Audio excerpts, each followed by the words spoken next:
পায়খানার চেম্বারের উপরে ঘর তৈরি করিলে সেই ঘরে সালাত আদায় করিলে সালাত হবে কিনা? একটা গুরুত্বপূর্ণ জিজ্ঞাসা। দেখুন, আমরা যারা সালাত আদায় করি, আমাদের নিজেদের গোডাউনের মধ্যে সবসময় ময়লা আবর্জনা আছে, পেশাব পায়খানা আমাদের পেটের মধ্যে আছে না? আছে। আমরাই তো সালাত আদায় করি।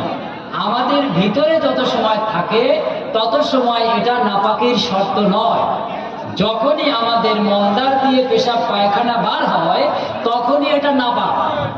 এখন নিচে চেম্বার আছে, তার উপরে সুনির্দিষ্ট ছাদ আছে, স্ল্যাব আছে, এবং সেখান থেকে কোনোভাবেই নাপাকি আমরা যারা উপরে পাক ও পবিত্র আছি এবং সেই স্তরটাকে পরিষ্কার পরিচ্ছন্ন করে আমরা কোনো ইবাদত বন্দিগিতে আছি, নিশ্চয়ই সেই জায়গাটা পবিত্র হওয়ার কারণে ওর তলদেশে কি আছে ওইটার উপর নির্ভর করে নাপাক হবে না। অতএব সেখানে আপনি সালাত আদায় করতে পারেন। আশা করি এ সম্পর্কে বুঝতে পেরেছেন। প্রশ্ন, পুরুষ ও নারী দুজন মৃত্যুর জানাজা একসঙ্গে হবে? অবশ্যই হবে, কোনো অসুবিধা নেই।